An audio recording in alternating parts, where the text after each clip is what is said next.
ಎಲ್ಲಾ ಕಾಲಗಳಲ್ಲಿಯೂ ಎಲ್ಲಾ ಜನಾಂಗಕ್ಕೂ ಮಾರ್ಗದರ್ಶಕರನ್ನು ಕಳಿಸಲಾಗಿದೆ ಎಂದು ಪವಿತ್ರ ಕುರಾನ್ ಪ್ರತಿಪಾದಿಸಿದೆ.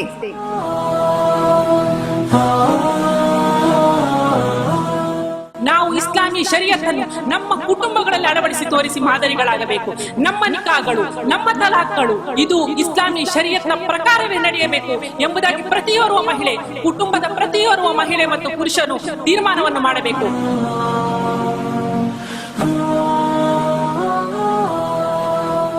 ಅಲ್ಲಾಹುವಿನ ಶರಿಯತ್ತಿನಲ್ಲಿ ಬದಲಾವಣೆ ತರುವ ಹಕ್ಕು, ಅವಕಾಶ ಅಲ್ಲಾಹು ಯಾರಿಗೂ ಕೊಡಲಿಲ್ಲ. ಇಸ್ಲಾಮಿನ ಶರಿಯತ್ನಲ್ಲಿ ಹಸ್ತಕ್ಷೇಪ ಮಾಡುವುದೆಂದರೆ ಸಮಾಜವನ್ನು ಒಡೆಯುವ ಕೆಲಸವಾಗಿದೆ.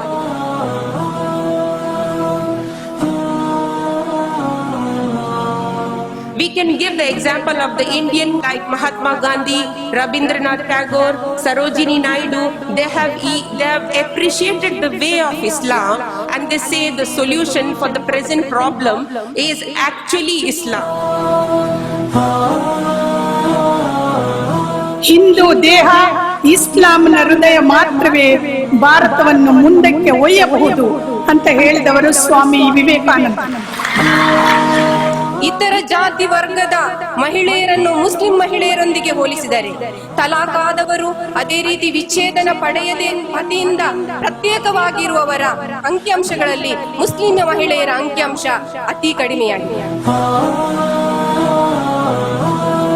ഞങ്ങളെല്ലാരും കലിമ ഒന്നമേ ലാ ഇലാഹ ഇല്ലല്ലാഹ് അല്ലാഹു അല്ലാത്ത ಬೇರೆ ರಬ್ಬಿಲ್ಲ. ഞങ്ങള ഖിബ്ല ഒന്നമേ, ഞങ്ങള നിസ്കാര ഒന്നമേ, ഞങ്ങള സകാത്ത് ഒന്നമേ, ഹജ്ജ് ഒന്നമേ. ಆಯಸಬು ഞങ്ങളെല്ലാരും ഒന്നാവൻ ಒಗ್ಗಟ್ಟಾವ. For us, Sharia is not just laws, it is the way we think, the way we believe, the way we feel, the way we act, and the way it is basically our way of life. ना हमारा रब बदला है, ना हमारी कुरान बदली है, और आखिरत तक वो बदली नहीं जा सकती है.